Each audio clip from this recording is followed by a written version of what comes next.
บายดีท่านผู้ชมที่เคารพทุกท่านในมื้อวันที่2กรกฎาคม2026ที่ผ่านมานั้นข้าพเจ้าขอแสดงความสมเชยและก็ขอตบมือสมเชยเกี่ยวกับวงการยุติธรรมและก็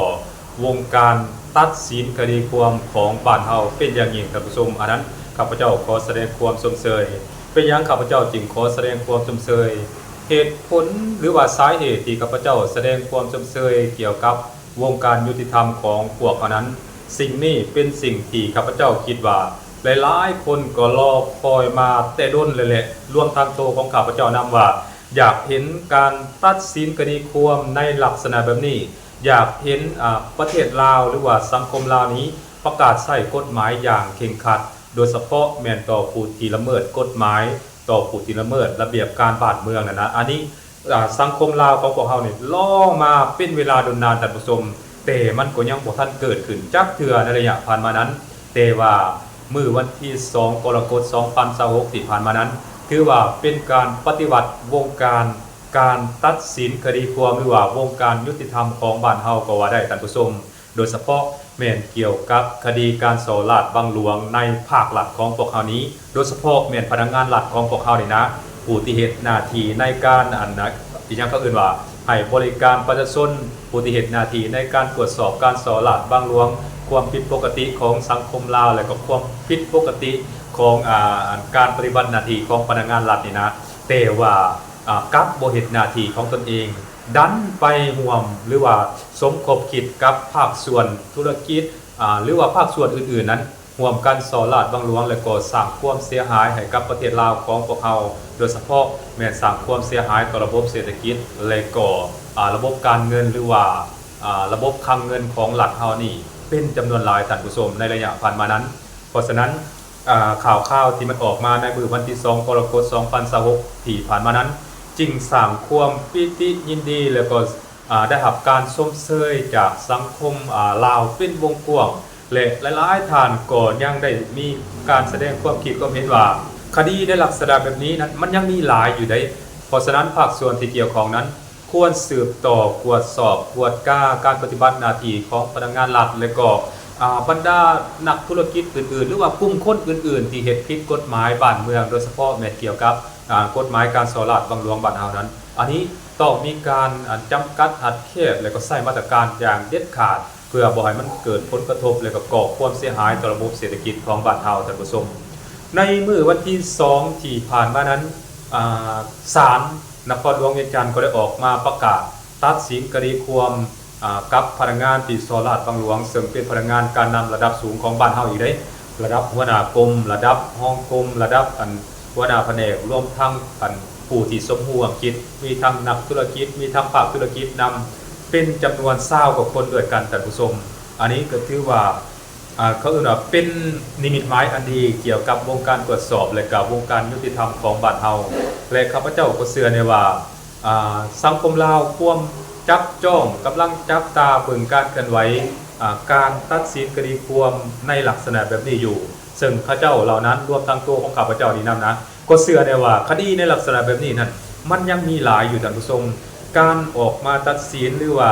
การออกมาประกาศนี่มันเป็นเพียงส่วนหนึ่งเท่านั้นที่ได้ถูกนำมาจัดตั้งปฏิบัติและก็มาประกาศแต่ว่ามันยังมีหลายกว่านี้อยู่ในความเป็นจริงมันนั้นอันนี้เราก็ต้องดึงพวกนี้เราต้องตรวจสอบพวกนี้ให้ได้แล้วก็นำมาตัดสินคดีความพร้อมทั้งเงียบคืนค่าเสียหายหรือว่าความเสียหายที่มันเกิดขึ้นจากพวกนี้ให้ได้ทั้งนี้ถ้าว่าพวกเขาสามารถประกาศใช้กฎหมายอย่างเข้มงวดสามารถพดุงความยุติธรรมได้มันก็จะสามารถซอกหารายหับมาเข้างบประมาณหลักของพวกเขาได้นำอีกได้ท่านผู้ชมเพราะว่าการตัดสินคดีความในแต่ละครั้งนั้นโดยเฉพาะแม่นคดีความเกี่ยวกับการสอลาดบังหลวงนี่นะมันมี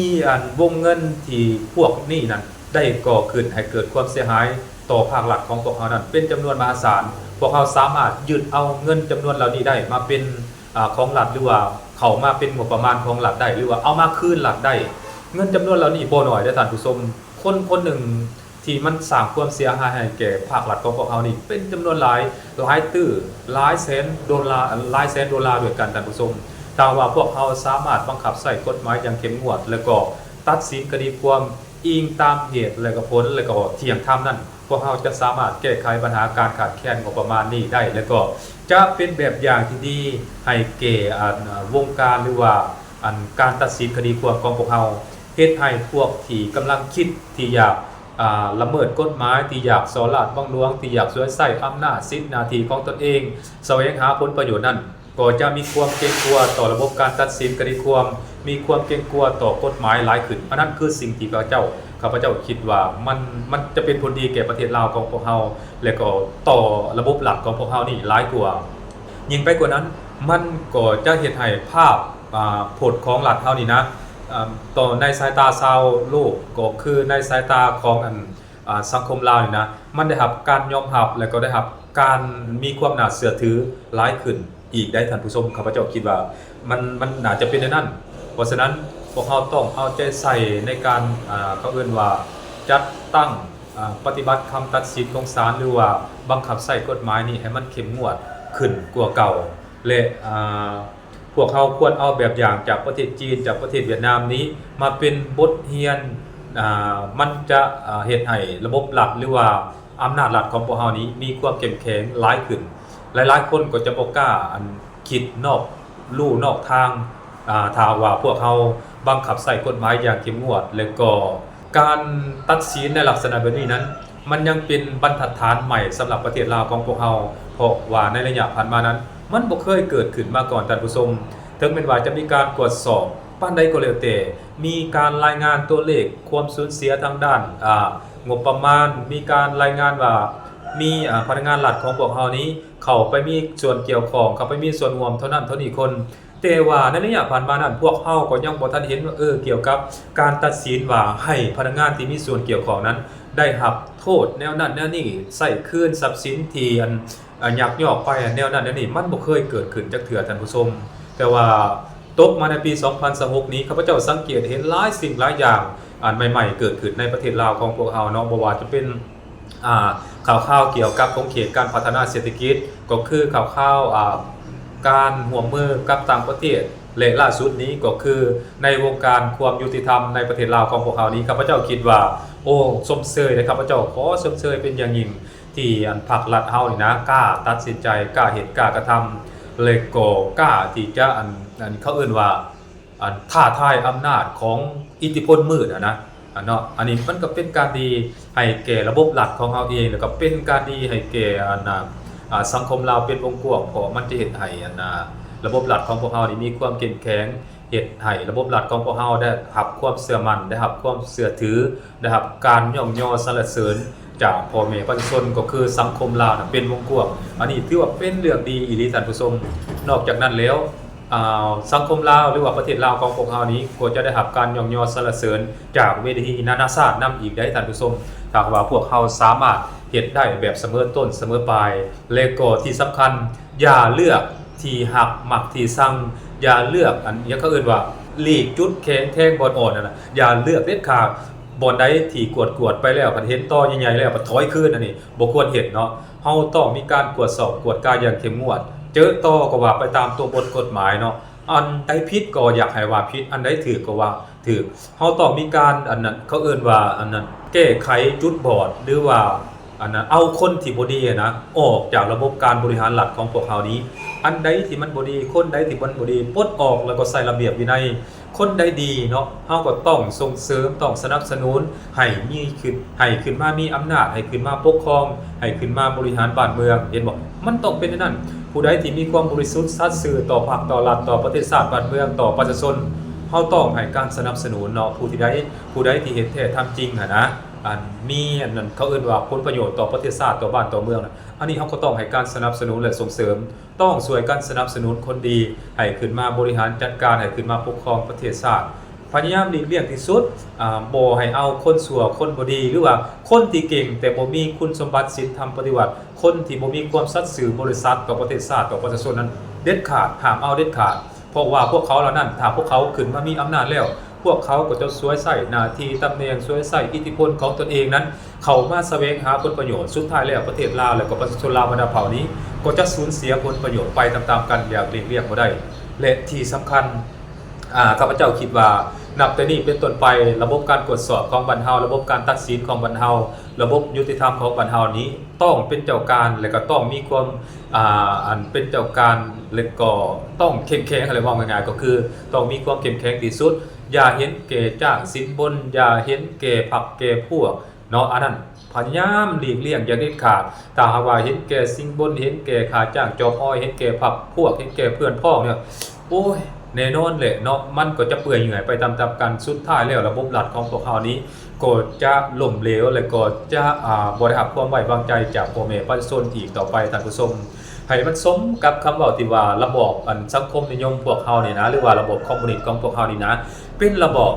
ของประชาชนทุกสิ่งทุกอย่างเฮ็ดเพื่อประชาชนผลประโยชน์ของประชาชนมาจากประชาชนนะเขาเอิ้นนะอัน3อย่างนะมาจากประชาชนเพื่อประชาชนเนาะโดยประชาชนนะเนาะแล้วก็ภาครัฐของพวกเฮานี่นะรัฐเฮานี่แม่นเกิดมาจากประชาชนเด้เนาะรัฐเฮานี่เกิดมาจากประชาชนเป็นผู้ร่วมกันก่อตั้งรัฐขึ้นมาเนาะ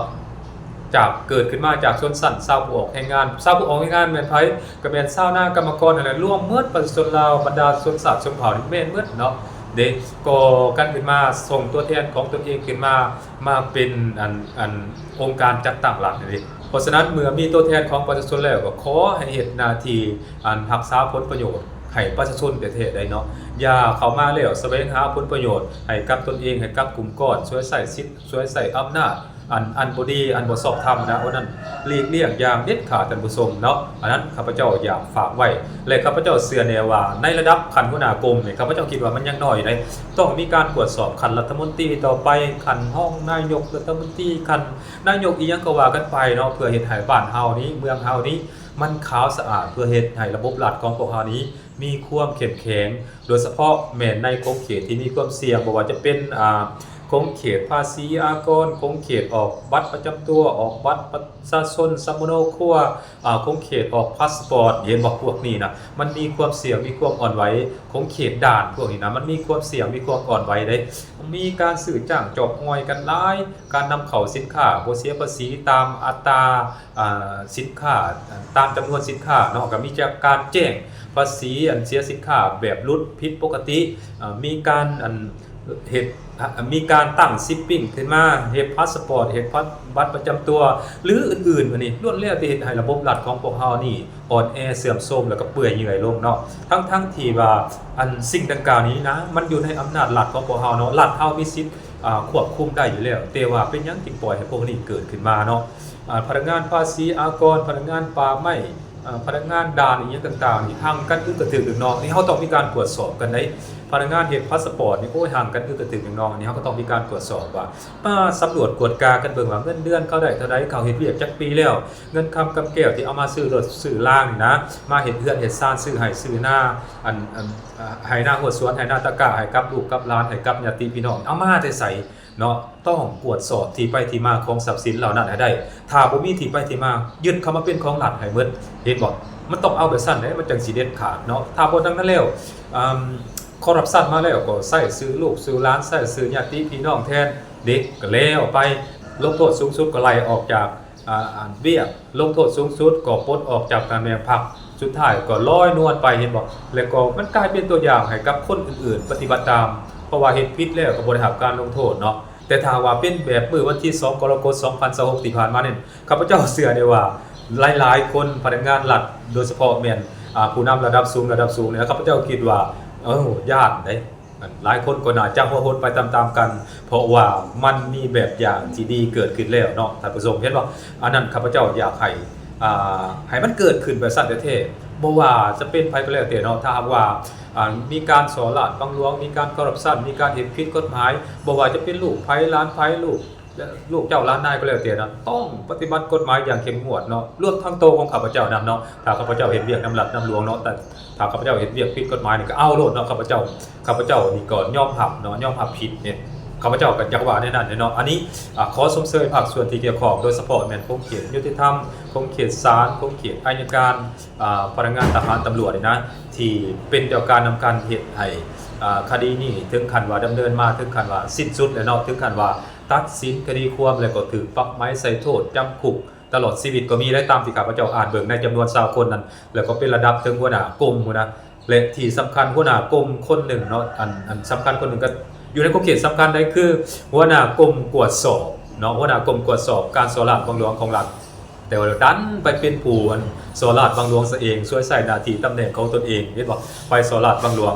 ยังมีหลายๆบ่อนอีกได้ท่านผู้ชมที่มีลักษณะแบบนี้บ่ว่าจะเป็นองค์การตรวจสอบรัฐองค์การตรวจสอบพรรคองค์การตรวจสอบรัฐก็แล้วแต่แล้วก็จัดตั้งยกตัวอย่างที่นะจัดตั้งขันเมืองขันแขวงขันศูนย์กลางนี่ลองไปกวดเบิ่งคักๆมึงดูเนาะว่ามันมีการสอราชบังหลวงบ่แอบแฝงอยู่บ่สินะมันมีการสื่อจากจอบอ้อยหน้าที่การงานสื่อจากจอบอ้อยตำแหน่งกันบ่เนาะมีการเฮ็ดให้คดีความอ่อนแอลงบ่ในภาคส่วนของศาลก็ดีในส่วนของตำรวจก็ดีเนาะในส่วนของอัยการส่วนของยุติธรรมก็ดีเนาะมันมีการวิ่งเต้นเล่นคดีให้กันจากหนักกลายเป็นเบาบ่อันนี้มันต้องมีการตรวจสอบกันให้ดีๆเนาะหลังจากเขาเอิ้นว่าอีหยังมีการพบเป้าหมายเหตุผิดกฎหมายแล้วพบหลักฐานต่างๆนานาแล้วเห็นความเสียหายแล้วก็มีการวิ่งเต้นมีการแลนเพื่อเฮ็ดให้คดีความนั้นมันอ่อนลงอันนี้มันก็มีได้ตามข่าวซุบซิบตามวงน้ำซากาแฟมันก็มีเนาะหลังจากนั้นก็เฮ็ดให้คดีความเบาไปอันนั้นมันก็มีเพราะฉะนั้นเราต้องตรวจสอบจุดนี้นำท่านผู้ชมถ้าว่าพวกเฮาเฮ็ดได้คือแนวนั้นมันก็จะเฮ็ดให้ระบบรัฐของพวกเฮานี่มีความเข้มแข็งและก็มีความศักดิ์สิทธิ์เฮ็ดให้หลายๆคนโดยเฉพาะแม่พนักงานรัฐของพวกเฮานี้ก็จะเกรงกลัวเนาะก็จะบ่นอกลู่นอกทางเนาะก็จะตั้งหน้าตั้งตาเฮ็ดเวียกเฮ็ดงานรับใช้พรรครับใช้รัฐรับใช้ประชาชนต่อไปอันนั้นข้าพเจ้าขอแสดงความสมเชยและก็ขอขอบใจอย่างยิ่งที่มีเหตุการณ์หรือว่ามีกรณีในลักษณะแบบนี้เกิดขึ้นและข้าพเจ้าก็หวังอย่างยิ่งว่าน่าจะได้รับข่าวดีๆแบบ4ต่อไปเนาะท่านผู้ชมเนาะสบายดี